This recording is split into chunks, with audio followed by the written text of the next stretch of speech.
Okay, thank you very much, all of you. We are very fortunate to have Mataji has joined. Yes, Mataji. Yeah, can you take over, Shamagauri Mataji? Okay. Hare Krishna. Today we are very fortunate to have His Grace Adi Gadadhar Prabhuji, and he is very busy. He's a doctor, but still he gives classes for us. So thank you very much, Prabhuji. You can take over now.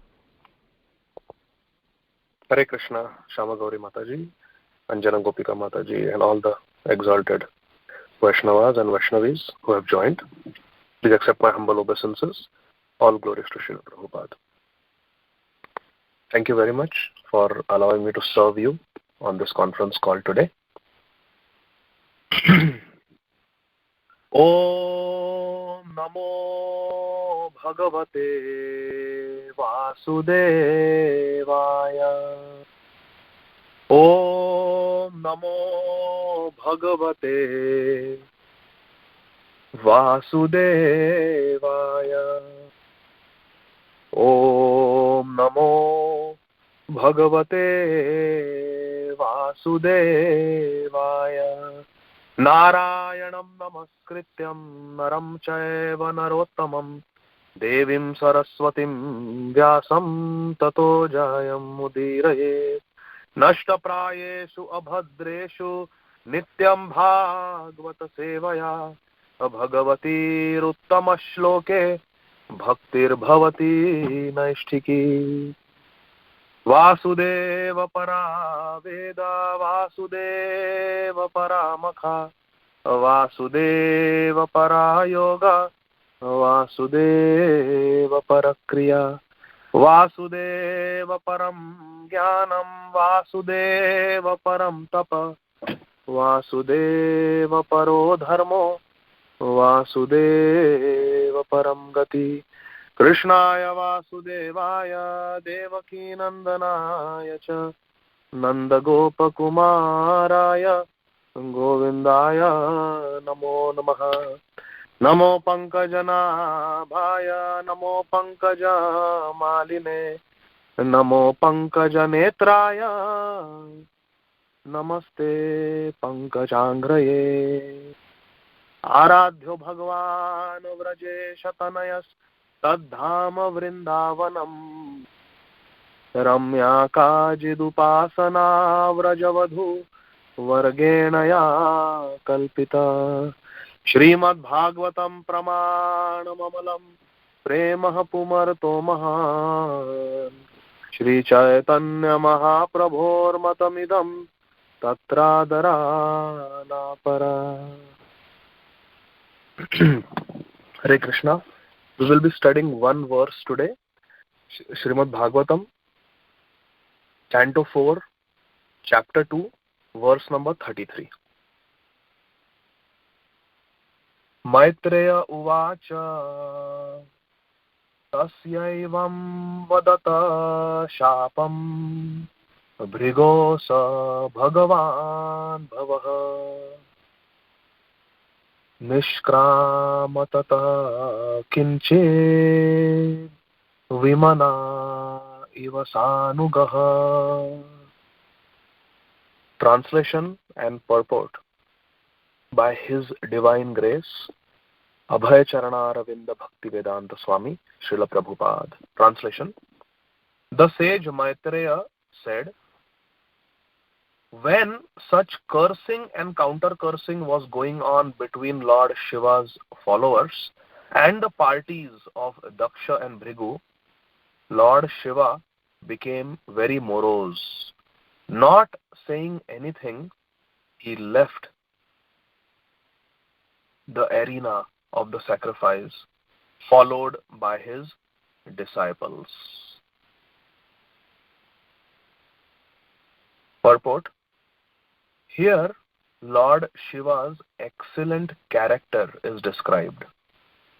In spite of the cursing and counter-cursing between the parties of Daksha and Shiva, because Shiva is the greatest Vaishnava, he was so sober that he did not say anything. A Vaishnava is always tolerant, and Lord Shiva is considered the topmost Vaishnava.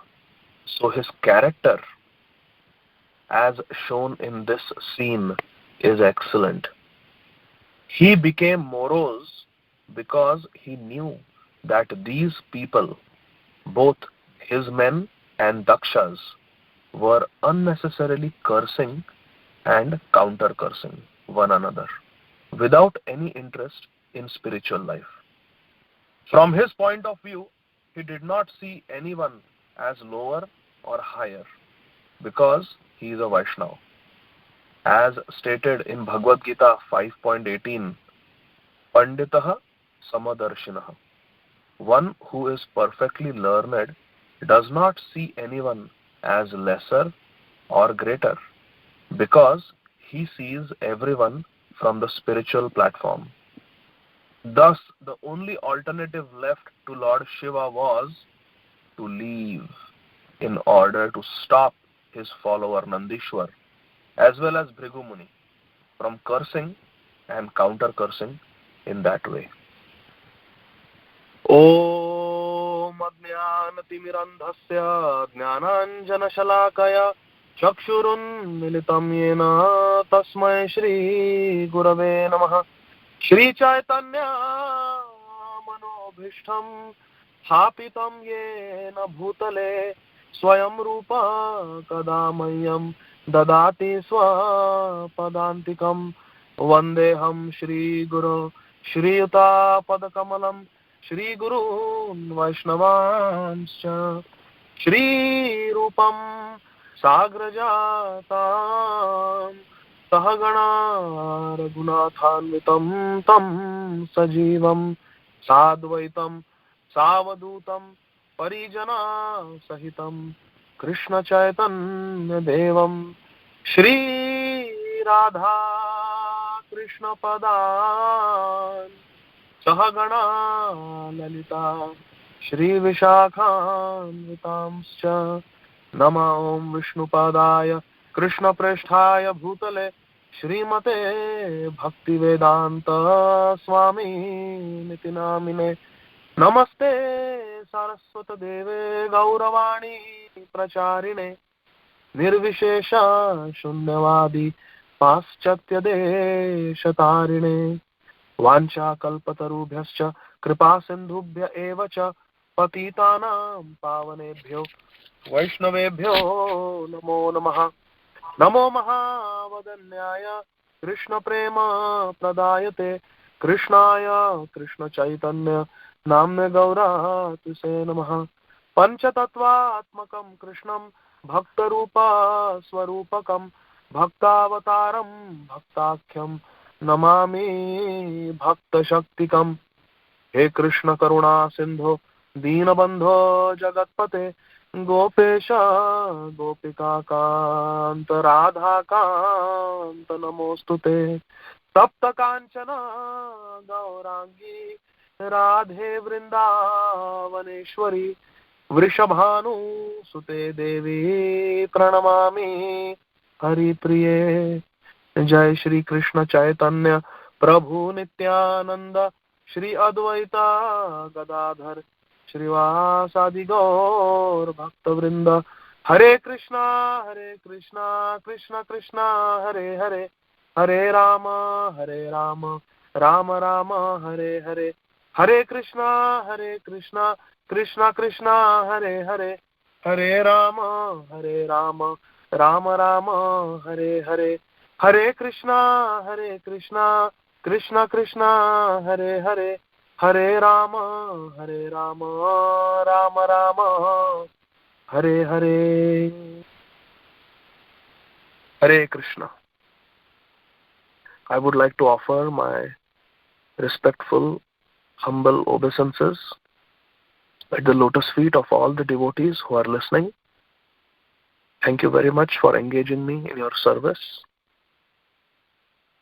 Please, I beg you, please shower your blessings upon a fallen soul like me, so that by the power of your blessings for the next few minutes, I may become empowered, enlightened, and given the ability to somehow glorify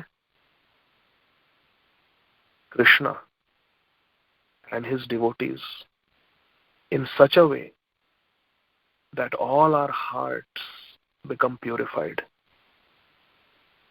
and all our hearts together become attracted to the lotus feet of Guru and Krishna. Hare Krishna. So we are discussing from Grantharaj, Srimad Bhagavatam, a very, very important and instructive Leela. For those of you who have not been following this Leela, I will give a very brief recap as to where we are. Conversation is going on between Vidur and Maitreya Muni. And Maitreya Muni is describing what happened at the yajna which was being performed by Daksha. Daksha is a son of Brahmaji.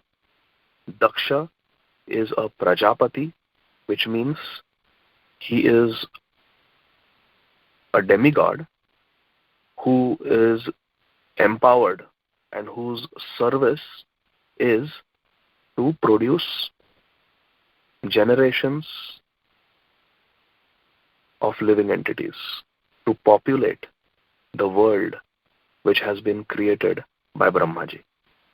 It's a very powerful position, and Daksha was associating with all the demigods and all the heavenly residents in a very, very elite society.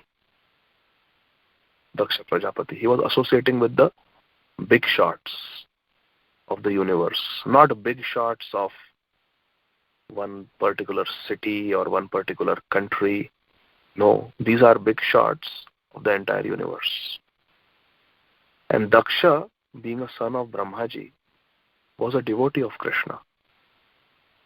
But devotees are of different levels. Devotees are of different categories, depending on their levels of spiritual realization and their faith and their character and purification. In Srimad Bhagavatam, we see three types of yajna, three types of sacrifices being performed by three types of devotees of Krishna. There are devotees who are influenced by the mode of ignorance, like Daksha. So this sacrifice performed by Daksha, we have to understand that Daksha was influenced by the mode of ignorance because he became angry at Lord Shiva. And in Bhagavad Gita, Krishna says, Trividham narakashedam dwaram nashanam atmana kama krodha tatha lobhas tasmadetat trayam tyajet. Oh my dear Arjun, there are three gates which take us to hell. All these living entities, all of us, can go to hell if we enter through these three gates. There are three royal gates which take us to hell. Dwaram means door, gates. To hell, narak. Three means three. Trividam naraka vedam dwaram nashanam atmana. All of us jivatmas, these three sinful propensities have the power to destroy us. Dwaram nashanam atmana. What are these three gates to hell? Kama krodhas tatha lobhas. Lust, anger and greed. Kama, krodha and lobha. Tasmadetattrayam tyajet. That's why, Arjun, you should give up these three propensities of lust, anger and greed. Because Daksha Prajapati became influenced by anger and envy, his sacrifice was in the mode of ignorance. Later on in Srimad Bhagavatam, we also see the great story of Dhruva Maharaj. Dhruva Maharaj also was performing austerities and sadhana, but his aim was to get a kingdom, to get wealth and power and prestige even greater than his own father. And Dhruva Maharaj's father was Maharaj Uttanapad. Dhruva was only 5 years old, but he was performing this austerity, this sadhana, these spiritual practices because he wanted a kingdom greater than his own father, Maharaj Uttanapad, who was the son of Manu, who was the son of Brahmaji. So Dhruva Maharaj wanted a kingdom actually better than his father, Maharaj Uttanapad, better than his grandfather, Manu, and even better than his great-grandfather, Brahmaji. That was his ambition. So he was performing his sadhana, his spiritual practices, with the expectation of getting something in return.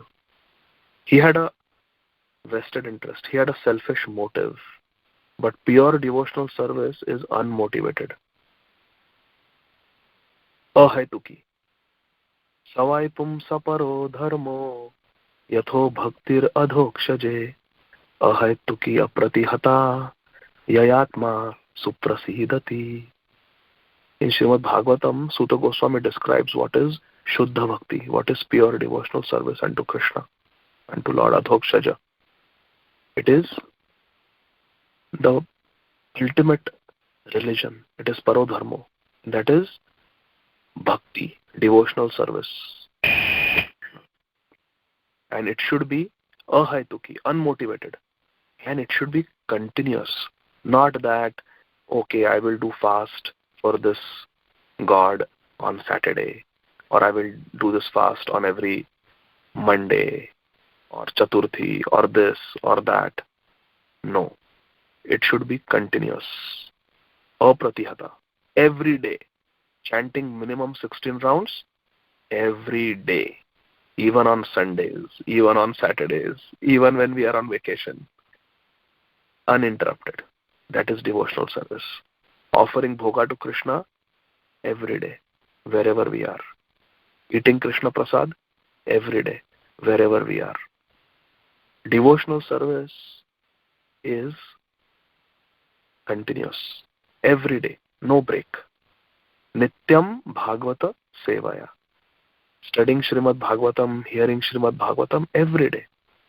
This conference call is, Bhakti Sangha conference call is every day.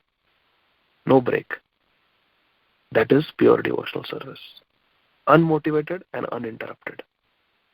But Dhruva Maharaj, his spiritual practice at that time was motivated. He wanted a kingdom far greater than his father, grandfather and great-grandfather.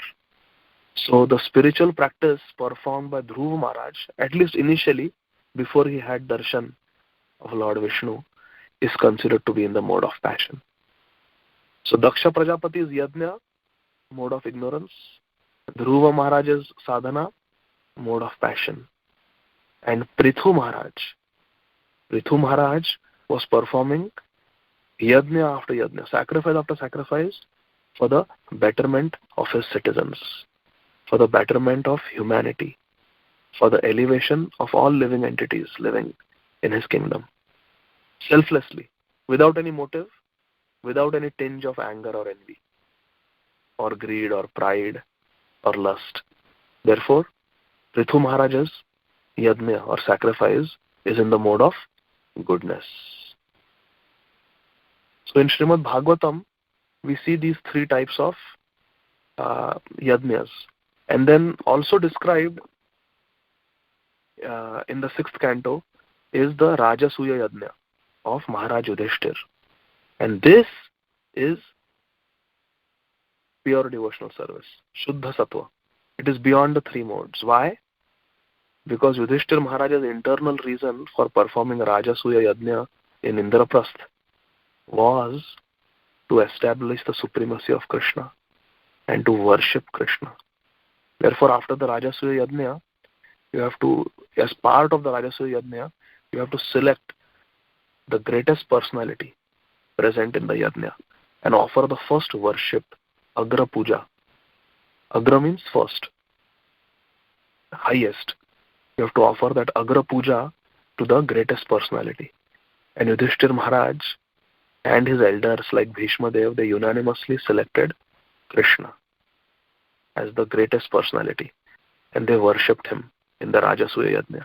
Therefore, that is pure devotional service. It is beyond the three modes. So anyway, Daksha Prajapati was performing this Yajna, and all the demigods had come. Brahmaji was there. Daksha's daughter, one of his daughters, Sati, was married to Shivji. So Daksha's son-in-law, Shivji, was also there. Now Shivji and Daksha both had appeared from Brahmaji. So they were contemporaries.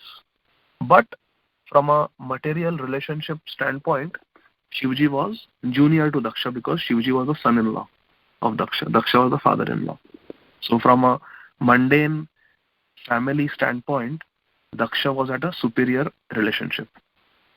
And Shivji was in a junior relationship. So Shivji was there, Brahmaji was there. All the crores and crores of demigods were there.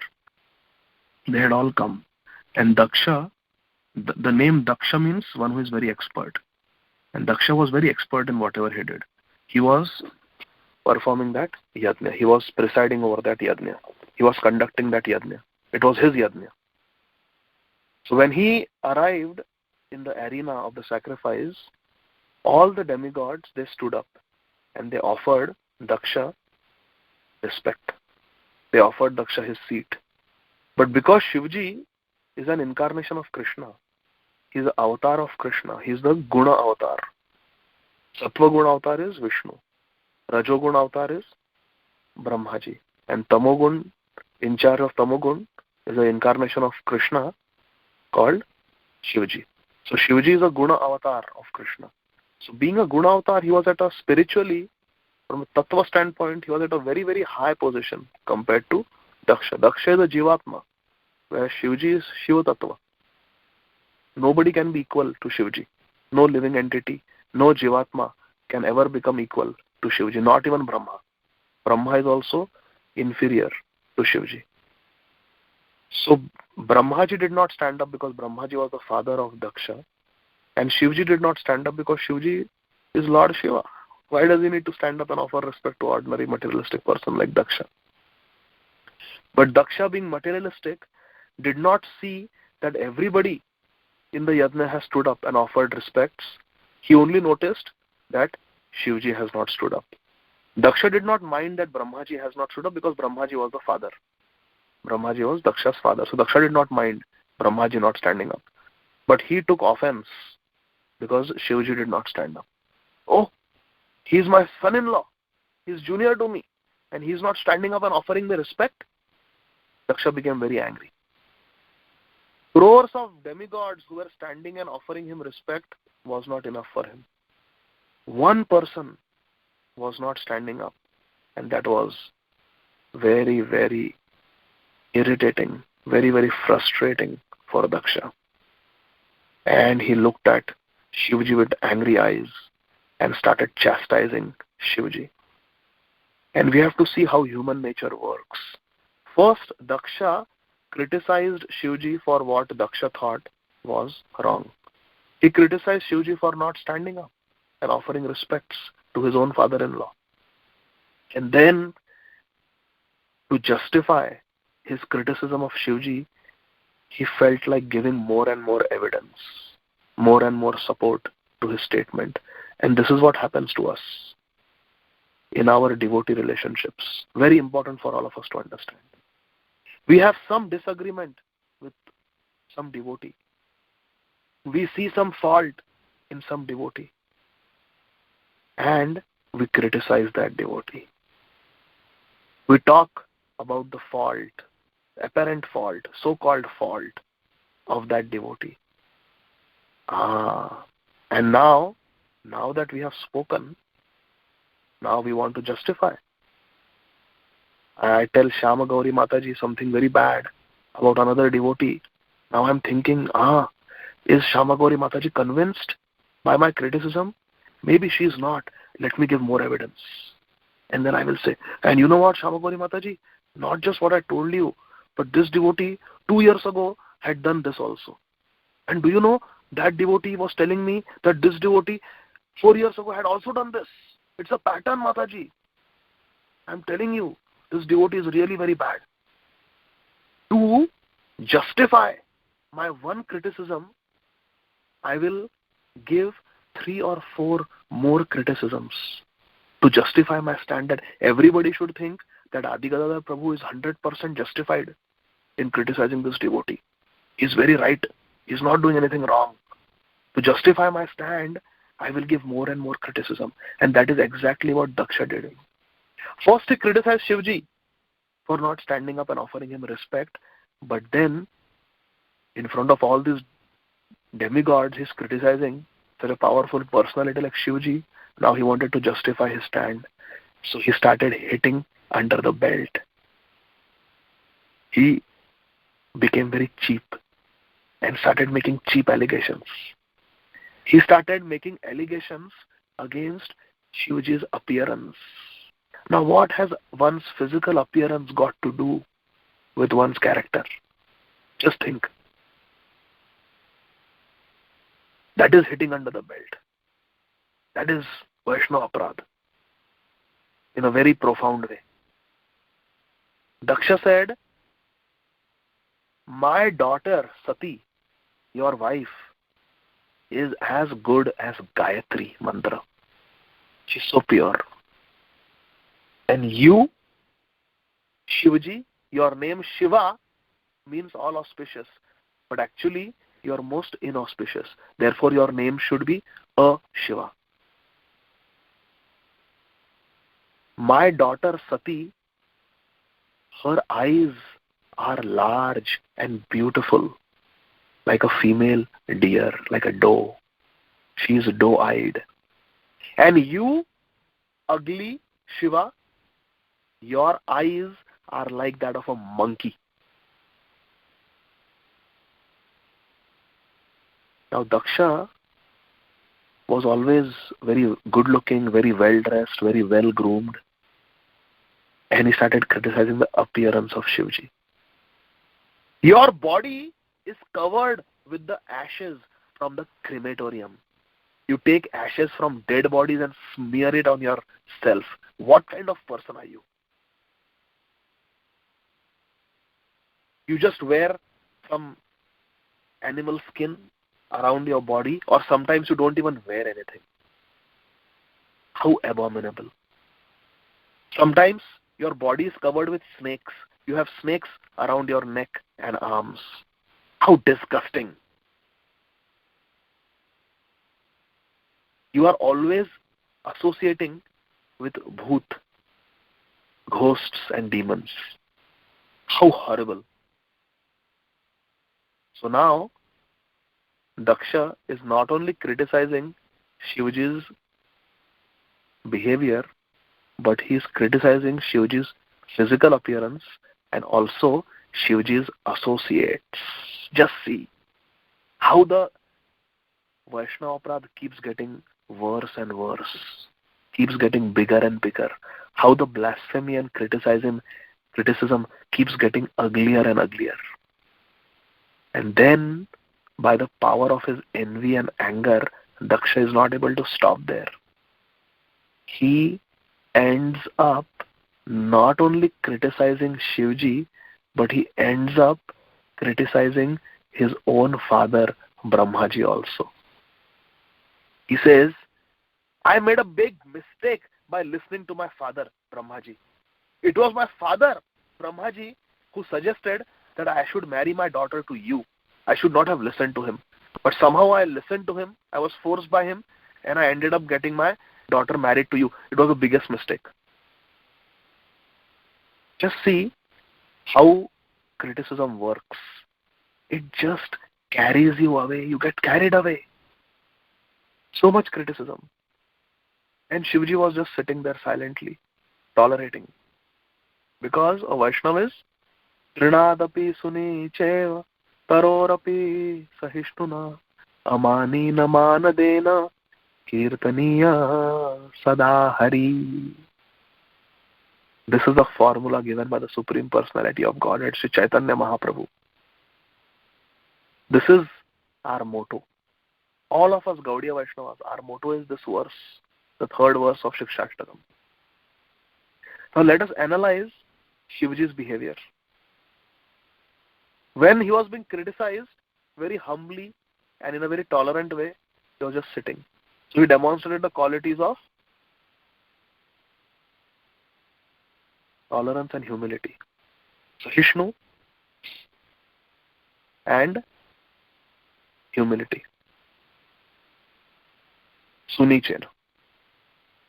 He took a very humble position and he tolerated the blasphemy. He was not expecting any respect from anyone. That is why he was able to tolerate. So he was amanina. But one may question, in this Leela, how does Shivji demonstrate being the ideal Vaishnava, being a great personality, being an incarnation of Krishna? How does Shivji exemplify Manadena? Okay, he's tolerating. Okay, he's humble. Okay, he's amanina. He's not expecting any respect for himself. But he did not stand up when Daksha came in. Mana Dena. That is also important. Only then Kirtanya Sadahari. Only then you can chant the name of Krishna in a pure state, always. So how does, in this episode, how does Shivji demonstrate the quality of Mana Dena? Giving respect. Giving respect to Daksha Prajapati. Our Acharyas explain. They say that when Daksha came, Shivji internally in his heart offered obeisances to Daksha. Externally he did not stand up. But internally, as soon as Daksha came, Shivji offered his respect to Daksha. In fact, it is explained by Acharya that Shivji offers his respects to everyone. You know how? Because Shivji can see his beloved Lord Krishna situated in everyone's heart. Sarvasya chaham ridhi sannivishto matah smritir jnanam apohanam cha vedaischa sarvair ahameva vedyo vedanta krit veda vid eva chaham. In Bhagavad Gita 15.15, Krishna says, Sarvasya chaham ridhi sannivishto. I am situated in everyone's heart. So Shivji could see that his beloved Lord Krishna is situated in Daksha's heart. So when Daksha walked inside the assembly, internally Shivji offered respects. But Daksha could not understand that. So Shivji, perfect Vaishnava. He was Manadena also. But Daksha kept on criticizing. And Shivji tolerated. But the associates of Shivji, the devotees of Shivji, the followers of Shivji could not tolerate this aparadh against their Lord. So Nandishwar, so Daksha, he not only criticized Shivji, but he cursed also. Just see the power of anger and envy. Daksha was not satisfied insulting Shivji in front of all the devatas. It was not enough. He wanted to cause more harm. Now anger becomes envy. Anger becomes envy. First he was angry that Shivji did not stand up and offer him respects. Because he was expecting respect. He was not amanina like Shivji. Daksha was not amanina. He was expecting. respect. He was manina. And when he did not get that respect, he got angry. And anger gave rise to envy. And when we have envy, we want to destroy the object of our envy. Daksha wanted to destroy Shivji. He wanted to hurt Shivji. So he cursed him that all these sacrifices, all these yajnas that happen, all the demigods, all the Devtagan, they get their share at the end of the sacrifice. I curse you, Shiva, I curse you that you will never get any share from these sacrifices. Daksha cursed like this because he was attached to the results of the sacrifices. He was very attached to what he used to get from all these different sacrifices. Whatever benefits he would get from all these sacrifices, he was very attached to it. Therefore he cursed Shivji like that may you never get any gift from any sacrifice that the other demigods get. This is our mentality. Whatever our attachments are, we think others are also attached to that. We falsely think that others are also attached to that. And therefore, we cause injury to them based on our attachments and perceptions. For example, if I came to United States of America from India and I desperately want a green card so that I can settle here permanently and enjoy myself in this great country where there are so many facilities for sense enjoyment, and I am envious towards another person, my envy will make me wish that may this person never get his green card. May his H-1B visa expire and may he have to go back to India. In fact, I may even pray like that. What a rascal he is. May he never get his green. May his labor not get approved only. May he lose his project. May his H-1B go. May he lose his job and may he have to return to India. Good riddance. That is the nature of envy.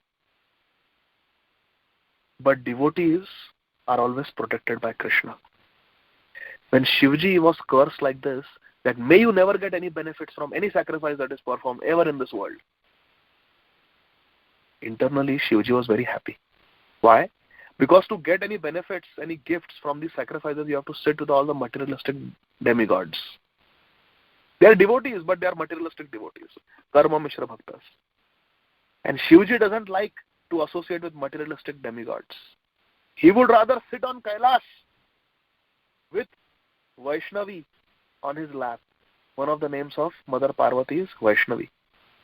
He is happy to sit on Kailash with Vaishnavi on his lap and all his devotees sitting in attendance and hearing Hari Katha from Shivji. Shivji, instead of sitting with materialistic demigods, trying to get some materialistic benefits from this materialistic sacrifice, he would rather sit in Kailash and speak Hari Katha and meditate on Hari Katha and Hari Naam. That is Shivji. So Shivji internally said, thank you very much. Actually, I am not interested in getting all these material benefits from such materialistic sacrifices. So he was happy. Similarly, when Chaitanya Mahaprabhu was cursed, when he was Mayapur Chandra, Sachinandan, Gaura Hari, doing Sankirtan in Navadvip before he took sannyas, one envious Brahman who wanted to enter Srivasangan but was not given permission because he was not purified and did not have faith. He got so angry that he was denied permission that he cursed Shri Gaura Hari. He cursed Gauranga Mahaprabhu. He said, may you never enjoy any family life. May your family life be finished. He cursed like that because he himself was very much attached to his wife and children and house and wealth. So based on his attachments, he tried to punish Gauranga Mahaprabhu by cursing him that may your family life be finished. And internally, Chaitanya Mahaprabhu smiled and said, that is very good. That is what I am thinking also. I am thinking of taking sannyas very soon. So thank you. Your curse is a blessing. So devotees, because they are protected by Krishna. Devotees, because they are Krishna conscious. Any curse they get becomes a blessing by the mercy of Krishna. Narad Muni also was cursed by same person, Daksha. That may you never be able to have a house. May you never be able to stay in one place. Narad Muni took it as a blessing. Okay, I will never have a house. I will never be able to stay in one place for long. That's good. That's good. That will actually facilitate my preaching activities. Now I will just keep traveling and preaching. Parivrajaka Narad Muni ki jai. He became a Parivrajaka, traveling everywhere as an acharya. So devotees, by the mercy of Krishna, can convert curses also into blessings. And then, when he cursed Shivji like this, when he blasphemed Shivji like this, Nandishwar could not take it, sitting down. So he stood up. And to defend Shivji, he counter-cursed. Daksha cursed Shivji. Nandishwar chastised Daksha and Daksha's followers and cursed them. That may, because you are acting so materialistic and you have offended a great personality like Shivji, may you be destroyed and may you get the head of a goat. Because Daksha was very proud of his looks, his aristocracy, mingling with the elite society of the heavenly planets. He was always very well-groomed, well-dressed. His face was very beautiful, very effulgent. So Nandishwar counter-cursed Daksha that may you get the face, the head of a goat. May you become a goat head. And then he also chastised Daksha. Nandishwar chastised Daksha that you are so proud of your Brahminical qualifications, so proud of these yajnas that you are doing, the sacrifices that you are conducting. So because he chastised all these Brahmins, one Brahmin called Bhrigu Muni, he got up, apparently taking side with Daksha. And he counter-cursed Nandishwar and the other followers of Shivji. That may you become atheistic because you are criticizing the Brahmins who are the protectors of Vedic culture. May you lose Vedic culture. May you become atheistic. May you have long hair. You will be drinking wine and eating flesh and doing all sorts of non-bona fide worship of Shivji. And in that way, you will all fall down into the atheistic class. So there was cursing, counter-cursing going on. And Shivji was just silently listening, tolerating, not saying anything in his own defense, not cursing anybody. But he saw that things are going too far. This is supposed to be a sacrifice, a pious activity, a holy activity. Instead of that, this Daksha is unnecessarily getting angry. He's cursing me. My followers are cursing him.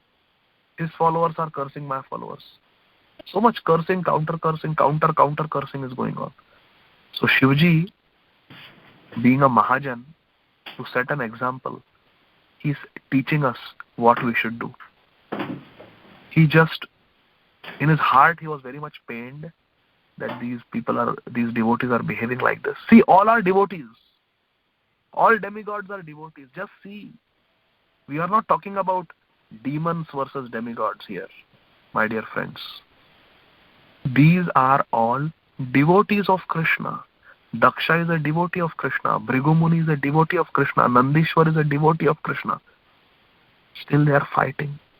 Not just fighting, they are criticizing. Not just criticizing, they are cursing each other. Shivji is teaching us what to do in such a situation. He was pained at heart. A Vaishnava is paradukha dukhi. Shivji understood that because of their inimical behavior, they have displeased Krishna. Therefore, they will suffer. And Foreseeing their suffering, he was pained at heart.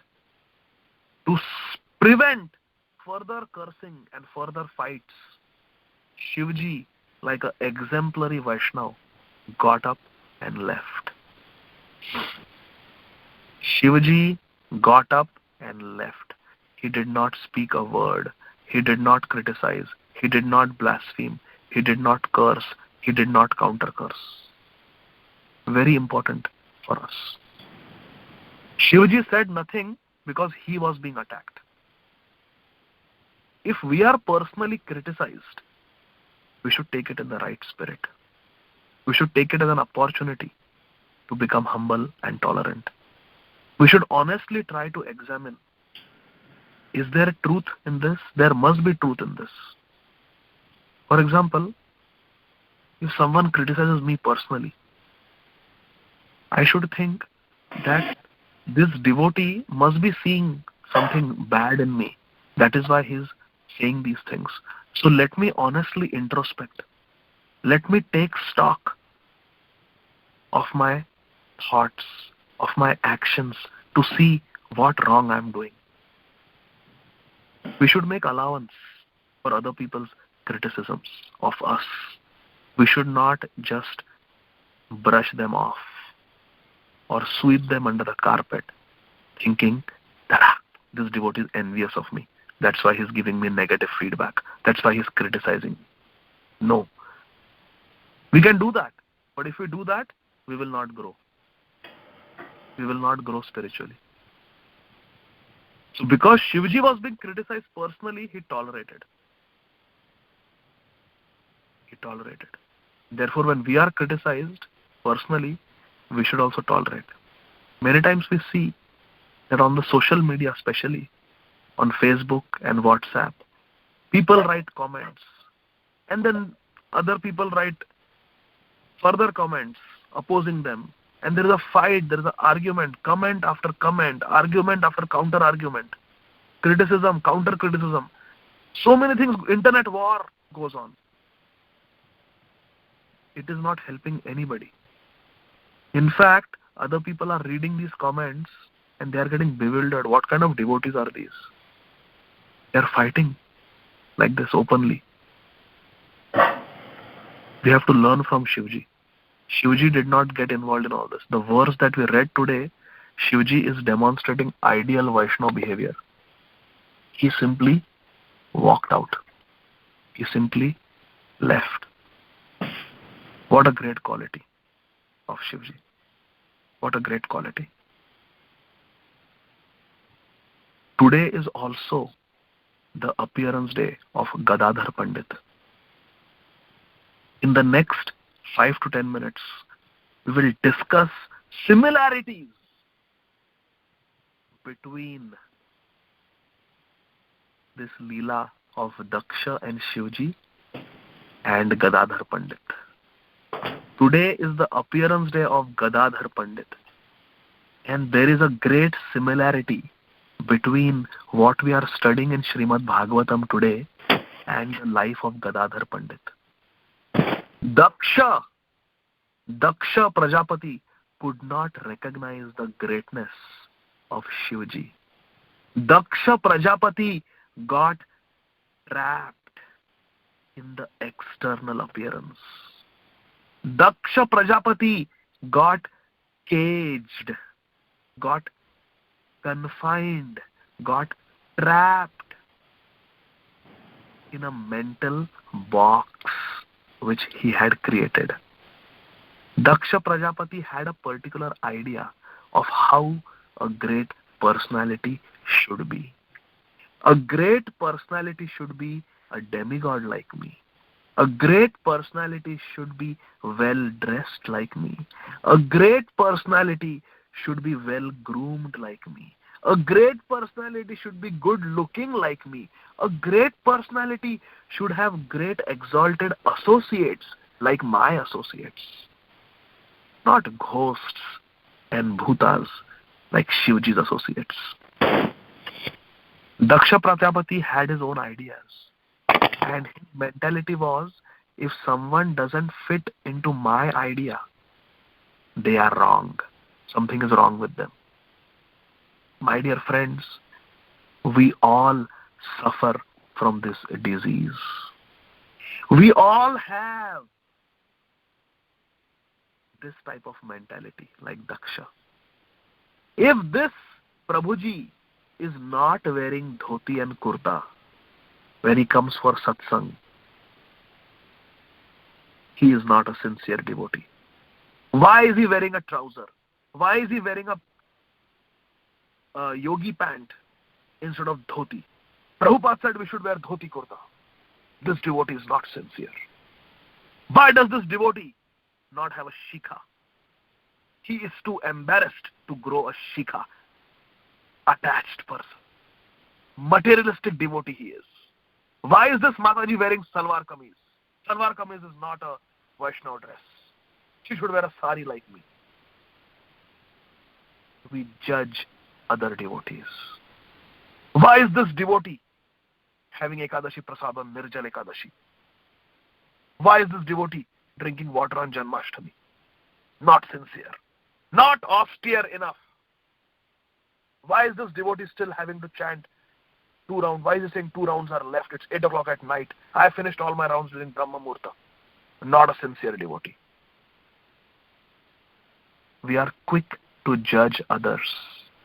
When it comes to others, we are very enthusiastic judges. We judge them.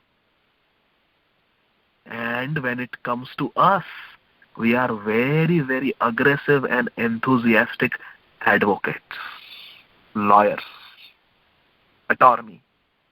We defend ourselves. Adi Gadadhar Prabhu, it's 10 a.m. You're going for bath now? Prabhu. I slept very late last night. Still I got up at 3 o'clock. I had a bath. I chanted. And then I took some rest. That's why I'm having a bath again. Prabhu, don't think I did not have bath during Brahma Murta. What are you saying? I already had. This is my second bath. Justifying our stand. Nobody should think that I am a Kanishta Adhikari or Madhyam Adhikari. They should think I am a Uttam Adhikari. When it comes to ourselves, we are very enthusiastic lawyers. When it comes to others, we are very enthusiastic judges. We judge them. Shivji is teaching us to be peaceful, devoted, tolerant, humble, amanina, and manadena. Today is the appearance day of the incarnation of Srimati Radharani, Gadadhar Pandit. He is one of the 5 aspects who manifested as God in Gaur Leela.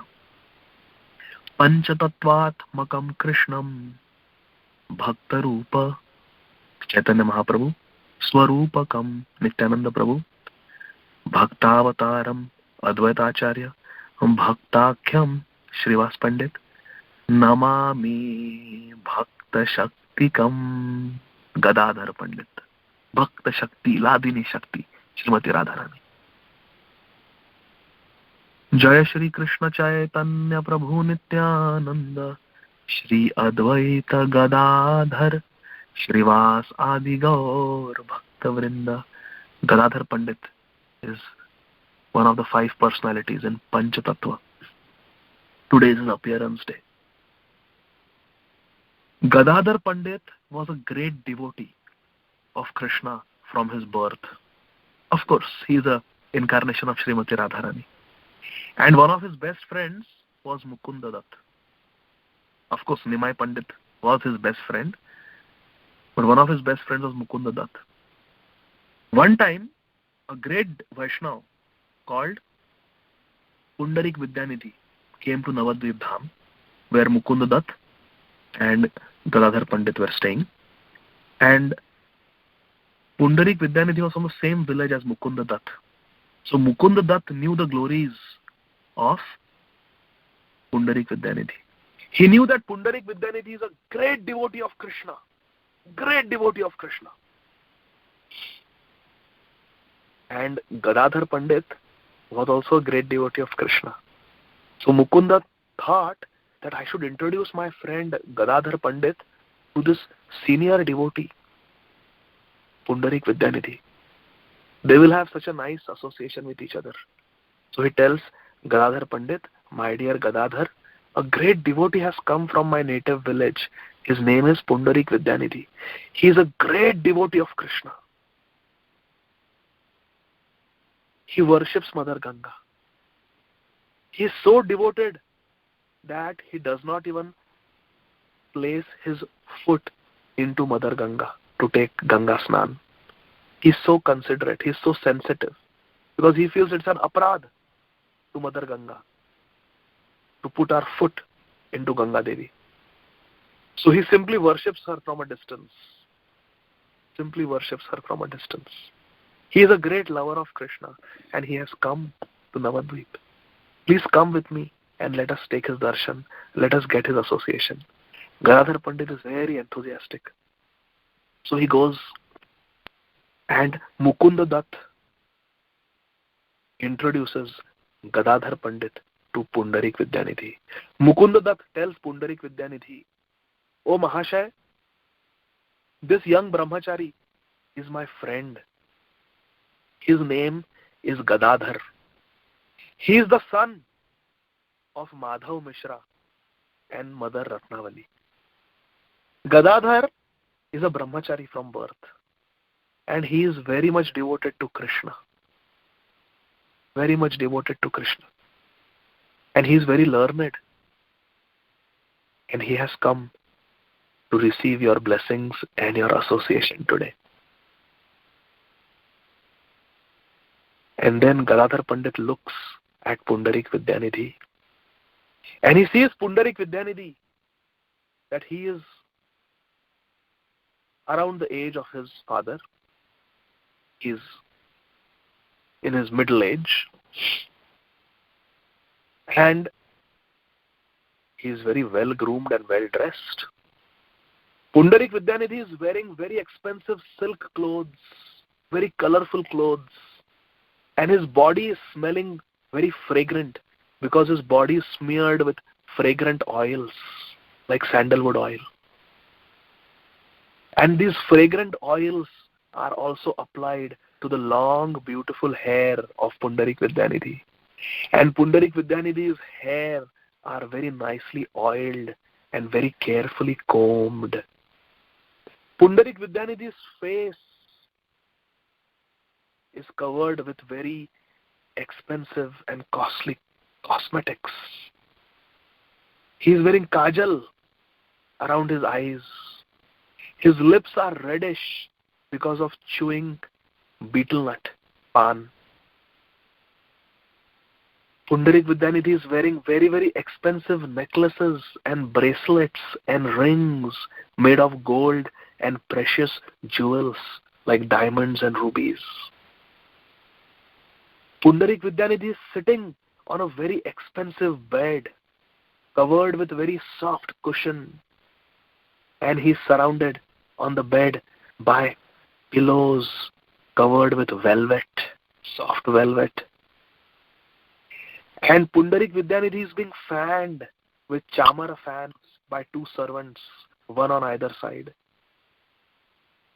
And very fragrant, wonderfully flavored juices and drinks are kept in expensive glasses in front of him. And there are two mirrors in front of Pundarik Vidyanidhi. And every now and then, Pundarik Vidyanidhi is looking at his own reflection in the mirror and appreciating how good looking he is, how well dressed he is, how well groomed he is. And every once in a while he is adjusting his hair, looking at himself in the mirror. How vain. When the simple brahmachari Gadadhar Pandit, who was only wearing a simple dhoti and a chadar, when he saw this so-called devotee Pundarik Vidyanidhi dressed so opulently, applying cosmetics, applying perfumed oils, eating pan, drinking very, very tasty beverages, sitting on a beautiful bed, being fanned by his servants, looking at himself very vainly in the mirror. When Gadadhar Pandit saw this, his mind became bewildered. What kind of a devotee is he? What kind of a devotee is he? My friend Mukunda Datta told me that Pundarik Vidyanidhi is a great devotee of Krishna. But just look at his appearance, look at his activities. He doesn't look like a devotee from any angle. These thoughts started coming into the mind of Gadadhar Pandit. Just like Daksha could not recognize the greatness of Shivji because he started looking at Shivji with material vision, that he is not a guna avatar of Krishna, Lord Shiva, but Lord Shiva is just my son-in-law. He got carried away by the externals. He's putting ashes on his body.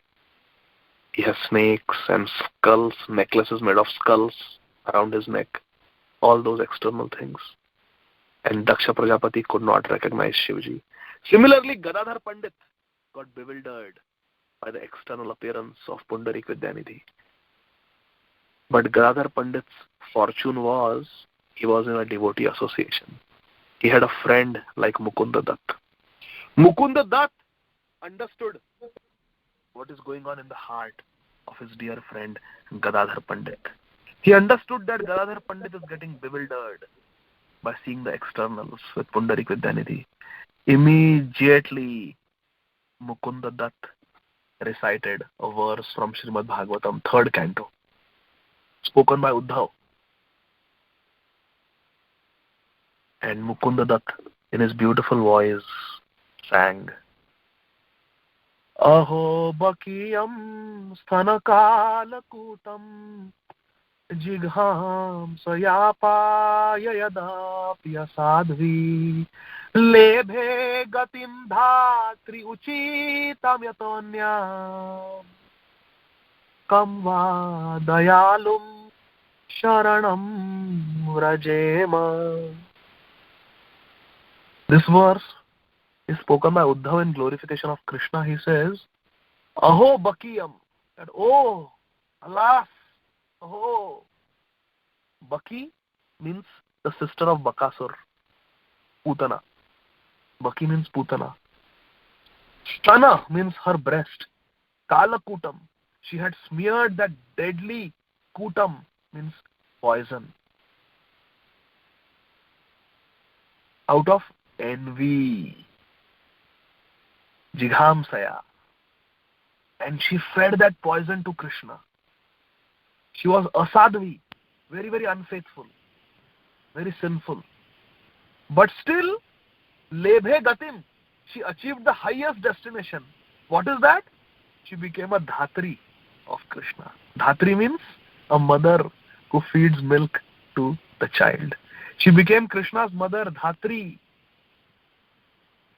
Kam va dayalum sharanam vrajema. Who can be more merciful than this?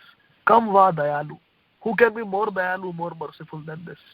Therefore, I cannot take shelter of anybody else other than Krishna. Sharanam vrajema. This verse is from Bhagavatam 3rd canto. Uddhav speaks this in glorification of Krishna. When Mukunda Dutt sang this verse from Srimad Bhagavatam, Pundarik Vidyanidhi heard it. That's it. As soon as he heard, he went into ecstasy. Started calling out, Krishna, Krishna, where are you, Krishna? You are most merciful. You are most merciful. Where are you, Krishna? He went into ecstasy. And he fell down from the bed. And he started thrashing his hands and legs in all directions, like a child crying out with love to Krishna. Krishna, Krishna, I want you, Krishna, I want you, Krishna. With desperation, in an ecstatic trance. Pundarik Vidyanidhi started calling out to Krishna. And he kicked his bed and the bed broke. the mattress, and the pillows covered with velvet, they flew in all directions. The table on which his beverages were kept, that table broke because he kicked that table. And all the glasses fell down, all the beverages fell down. His hair became disheveled. All the cosmetics, colors on his face, all the gopi dots, chandan dots, everything was smeared. Tears started rolling out of his eyes. He started tearing his clothes, his expensive silken clothes. They tore. The whole room, the mirrors broke. Everything was in disarray. Everything was topsy-turvy because of his ecstasy. And for 6 hours, he remained in samadhi just by hearing one verse of Srimad Bhagavatam. After 6 hours, when he woke up, he was still chanting, Krishna, Krishna. With every breath, he was chanting, Krishna, Krishna. All the 8 ecstatic symptoms started manifesting in his body. And Gadadhar Pandit understood what a great offense he had done, Manas Aprad, by thinking that Pundarik Vidyanidhi was a materialistic person. Actually, Pundarik Vidyanidhi, his motivation was, I am a devotee of Krishna. Everybody knows I am a devotee of Krishna. Therefore, I have to dress up like a Brajvasi. I have to dress up very nicely when I go in front of Krishna. Krishna may come anytime. I should be ready. I should be very well dressed because I am Krishna's devotee. Krishna is the Supreme Personality of Godhead. Therefore, his devotees should also be always very well groomed and well dressed and spick and span. Therefore, for Krishna's pleasure, I will be well dressed. This was Pundarik Vidyanidhi's thinking. Vaishnava era Kriya Mudra. Very difficult to understand a Vaishnava. Very easy to judge. Very difficult to understand the real bhav. What is the bhav? What is the bhav? Very difficult to understand. Why Prabhupada is calling us rascals? Why Prabhupada is criticizing the Mayavadis? Why Prabhupada is chastising the materialistic scientists who are atheists? Very difficult to understand. Very easy to judge. He has the title Maharaj, Swami, Prabhupada, Acharya, Sansthapak Acharya, Parivrajak Acharya. So many upadhis. And he is getting angry. He is screaming and chastising. He is using words like rascal. He is scolding the Mayavadis. He is scolding the atheists. He is getting angry. A sadhu should give up anger long ago. Why is he getting angry? Very easy to judge. Very easy to judge. But very difficult to understand a Vaishnava. We need a friend like Mukunda Dutt to understand a Vaishnava. Mukund Dutt tried to bring harmony between Pundarik Vidyanidhi and Gadadhar Pandit. Therefore, he brought out the best in Pundarik Vidyanidhi. He brought out bhakti, bhav in Pundarik Vidyanidhi. That is what we should do, my dear friends. In this International Society for Krishna Consciousness, when we associate with each other, we should try our best to bring out the best in each other. Encourage each other. Inspire each other. We should not bring out the worst like Daksha did. Daksha brought out the worst in Nandishwar. He incited him to curse. Daksha brought out the worst in Bhrigu Muni, incited him also to curse. And he lost the association of Shivji. Shivji got up and left. The greatest Vaishnava left. Therefore, in our society, by our speech, by our actions, by our conduct, by our behavior, we should try to bring out the best in each other. We need guidance of devotees like Mukunda Dutt to reconcile the apparent discrepancies which we see, anomalies which we see in each other. We need such devotee association. When Gadadhar Pandit realized the greatness of Pundarik Vidyanidhi, he accepted Pundarik Vidyanidhi as a spiritual master and actually took Diksha from Pundarik Vidyanidhi. And Pundarik Vidyanidhi in Krishna Lila was Vrishabhanu Maharaj, the king of Varsana. That is why he used to dress up so opulently. He is the king. Very difficult to understand. And Gadadhar Pandit is Radharani. So Radharani took initiation from her own father, because father is one of the gurus. Very well. I will conclude today's discussion with something very, very sweet. Because day before yesterday was also the disappearance day of Srila Vrindavan Das Thakur. Vrindavan Das Thakur is the author of Chaitanya Bhagavat. Such an important scripture. And he has given us Chaitanya Bhagavat. He has given us so much nectar. Therefore, we will very quickly try to discuss something very wonderful from the life of Vrindavan Das Thakur. It will take 2 minutes and then we'll conclude. I know it's been a long class.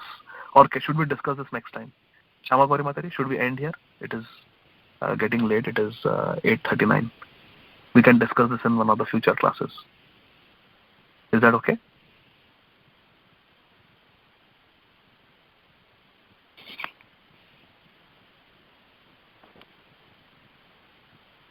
All glories to Srila Vrindavan Das Thakur. Getting late. Does anyone have any correction or comment or question? Hare Krishna Prabhu, you can actually, if you have time, you can explain about Vrindavan Das Thakur. I don't know if the devotee having it. Prabhu, you can speak because it's contextual, because it's been just 2 days. So it would be nice to hear about Vrindavan. Yes. Okay. So very quickly, we will discuss something very relevant and very amazing. This is very sweet. If you hear attentively, this will melt your heart. This will melt your heart. It is so nectarian, so sweet. Vrindavan Das Thakur, such a humble devotee. Such a humble devotee. Just like Krishnadas Kaviraj Goswami. Very humble. Never even hurts an ant. But he writes, Eta parihare oje papi ninda kore tabe lathi maron tara shirera upare. The humble, gentle Vaishnav Vrindavan Das Thakur writes, Eta parihare oje papi ninda kare. That sinful person, papi, who does Krishna ninda, who criticizes Krishna or his devotees, specifically who criticizes Chaitanya Mahaprabhu, Nityananda Prabhu, or the Gaudiya Vaishnavas, or any Vaishnavas, tabe lathi marun. I will kick him, lath marunga. Tabe lathi marun, tara shira. Shira means head. I will kick him on his head. Shira upare. Sar ke upar lath marunga. I will. Anybody who does ninda, who criticizes Krishna or Vaishnavas, I will kick that person on the head. Vrindavan Das Thakur is explaining. So, our acharyas explain why such a humble devotee like Vrindavan Das Thakur is speaking like this. There are 3 levels of understanding. Okay? So, please hear attentively. Why Prabhupada calls atheists and rebellious scientists and blasphemous Mayavadis as rascals and fools? Why a Mahabhagavat like Prabhupada criticizes them, scolds them, chastises them, uses heavy language? Why? There are 3 levels of understanding. The first level is by using such heavy words of chastisement, our acharyas are trying to wake up these foolish people, these blasphemers who are doing Krishna Ninda and Vaishnava Ninda, trying to wake them up, trying to make them realize what they are doing is wrong, trying to correct them, trying to rectify them. In the mood of a parent. Because Guru is like a father. That is one level of understanding. Trying to correct them with heavy words. That's first level of understanding. Second level of understanding is by kicking them on their head, what are they doing? The second level of understanding which our acharyas explain is when Vrindavan Thakur is saying, I will kick them on their head. Lath maro. I will kick them on their head. The second level of understanding is when Vrindavan Thakur will kick these blasphemers on their head with his lotus foot, the dust from his lotus foot will fall on the heads of these blasphemers. And by receiving the dust from the lotus feet of a great Vaishnava like Vrindavan Thakur, they will be liberated. So beautiful. That is why, to give his special mercy, Vrindavan Thakur is saying, I will kick these blasphemers who are doing Krishna Ninda. I will kick them on their head. Because the most powerful substance in all the three worlds, Vaishnava Charana Renu, the dust from the lotus feet of a Vaishnava will fall on the heads of those blasphemers and they will be purified. And the third level of understanding is, suppose now, just I'll give an example. Suppose there are two children. Let's say I have got two children, Ram and Sham. And Ram is the older one, Sham is the younger one. Ram is 5 years old and Sham is 2 years old. Okay? So I have got two sons, Ram and Sham, 5-year-old and 2-year-old. Now if Ram and Sham are fighting, and Ram being the older one, elder one, he's 5 years old, he's stronger. Let's say in a fight he beats up 2-year-old Sham. He kicks Sham on his head. Sham is 2 years old, Ram is 5 years old. And Ram kicks Sham on the head. And Sham comes crying. And I'm the father. What will I do? I will immediately go running to Sham because he has been kicked on the head. I will embrace him. I will rub his head. I will ask him, oh Sham, my dear Sham, are you okay? Are you okay? Are you okay? And I might chastise Ram. Ram, what kind of nonsense behavior is this? Go away. And I will take Sham on my lap and I will give all my love to Sham. Sham, beta, you got hurt? Is your head hurting? Are you okay? Are you okay? I will give special love and affection to Sham because Sham has just been kicked on the head. Our acharyas explain that Vrindavan Thakur is saying, I will kick these blasphemers on their head with that same mood.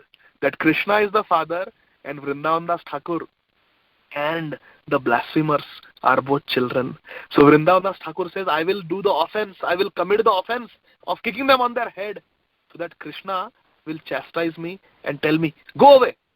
And he will take that blasphemer on his lap and ask him, are you okay, beta? Are you okay? Normally this blasphemer is going to hell. This blasphemer is Bahirmukh. He has turned away from Krishna. He will never get Krishna's lap. But if Vrindavan Thakur kicks that person on the head, that blasphemer will receive the love and lap of Krishna. Krishna will take him on his lap and say, oh, my devotee has kicked you. I am so sorry on behalf of my devotee. Please come. Are you okay? Are you okay? And that blasphemer will get Krishna's mercy. So to give Krishna's mercy to the blasphemer, Vrindavan Thakur is willing to commit the offense of kicking somebody on the head. Prabhupada is willing to call somebody rascal, that Krishna will say, oh, my Prabhupada called you rascal. Are you okay? Please don't mind it. Please don't mind it. To give them special mercy, our acharyas are willing to do this also. Just see, so easy to judge, so difficult to understand the depth of the deep hearts of our acharyas. Sarva Acharya Gan ki jai, Jagat Guru Srila Prabhupada ki jai, Grantharaj Srimad Bhagavatam ki jai, Ananta Koti Vaishnava Vrinda ki jai. Thank you all very much. Hare Krishna. We will stop here. Hare Krishna Prabhuji, thank you so much for a very, very wonderful class. Especially every time when you give the class, you always brought the acharyas appearance and disappearance, and then we explain the past time about them. It's a very nice Prabhu, especially when their appearance day and then disappearance day. When we listen them, when we grateful with them, when we pray to them, maybe we also get some mercy from them. Thank you so much for your wonderful association. I request all the devotees, if they have any question or comment for Prabhuji, they can go ahead. Thank you, Anjana Gopika Mataji. All glories to Srila Prabhupada. Thank you, Prabhuji. Very, very nice nectarian explanations and nice pastimes you narrated. Thank you very much. Hare Krishna. Is this Kamadaki Mataji? Yes, Prabhuji. This is Kamadaki Dasi. Kamadaki Mataji. Please accept my humble obeisances. All glories to Srila Prabhupada. Please continue to shower your blessings on me so I can try to serve you and other devotees in some humble way. Thank you, Mataji. Thank you. Hare Krishna, Prabhuji. You are serving so nicely. Hare Krishna, Prabhu. Thank you very much for your time. We really enjoy your classes. Thank you very much. Hare Krishna. Hare Krishna, Prabhuji. Thank you. All glories to Srila Prabhupada. हरे कृष्ण प्रभु जी 100 प्रणाम। श्री राधा गोपीनाथ की जय, श्रील प्रभुपाद की जय, श्री वृंदावन ठाकुर की जय, श्री अद्वैत आचार्य की जय। Thank you very much for wonderful pastime. And main thing, you explain from the pastime and teach us how we have to behave with the Vaishnava. If somebody is criticized, we just pray to Lord Krishna and see our Guru Parampara. As usual, wonderful class. Thank you very much. Srila Prabhupada, Srila Gurudev ki jai. Thank you very much, Adhikara Dada. 108 dandavats to you, Vrinda Gopika Mataji. Hare Krishna. All glories to Srila Prabhuji, you are very senior. Please. Hare Krishna, Prabhuji. Dandavat pranam. All glories to Srila Prabhupada and Guru Maharaj.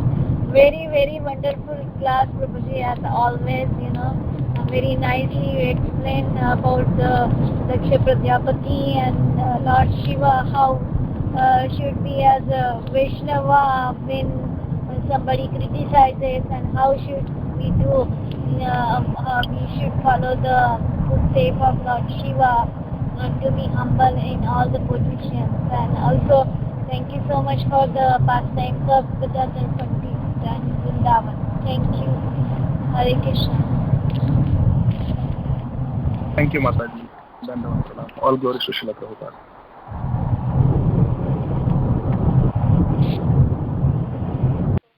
You took us literally on your lectures are like this. At least it's like an out-of-world experience. We are able to visualize the scenes, and we are able to go away from what we are. It's like as absorbing as being there personally. Prabhuji, you got a very blessing to bring us the pastimes and scenes and also the teachings live in our heart. We are very grateful to you for your classes, Prabhuji. Thank you so much. May I know your name, Mataji? Dandavat Pranam. This is Lalitangi Radha Devi Dasi from Charlotte, Prabhuji. Thank you so much. Dandavat Pranam, Mataji. Thank you so much. All glories to Srila Prabhupada. All glories to Srila Prabhupada. It's only by His mercy. Thank you. Thank you, Prabhu. Thank you so much, Prabhuji. Very nice class. Hare Krishna. Hare Krishna, Mataji. May I know your good name, please? My name is Lavanya from Charlotte, Prabhuji. Dandavat Pranam, Mataji. Hare Krishna. All glories to Srila Prabhupada.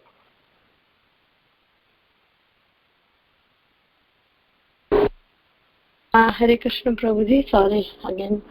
I really want to have. I really have one comment I was thinking to say before. While you were giving the class, I was remembering how we very easily underestimate about the devotees, and then even the Maharajas not only our Vaishnava committee, we with the devotees, even we started to complaining, means with the very, very exalted Vaishnava, and then we should be very, very careful talking about even all the devotees. Thank you, Prabhuji, for bringing that point. Thank you so much, Prabhuji, and I beg each and every devotee, please bless me. I can also see all the good qualities in all the devotees and glorify all the devotees. Thank you so much, Prabhuji. Thank you, Mataji. Hare Krishna. Very nice comment and prayer. Hare Krishna.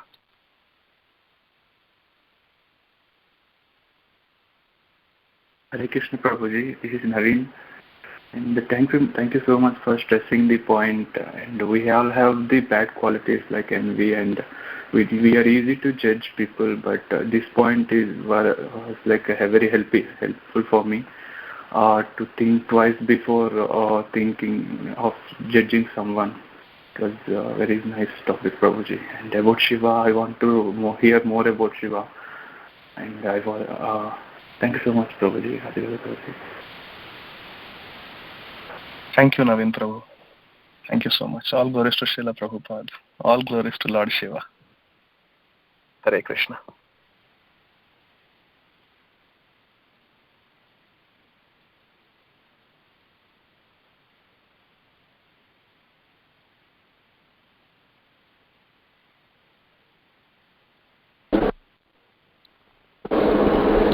Hare Krishna. Is there any question or comment for Prabhuji? Otherwise, we end the call. Thank you so much, Prabhuji, giving your very, very valuable association. We pay obeisances to the Prabhuji and all the devotees. Vancha kalpa, Durvetsa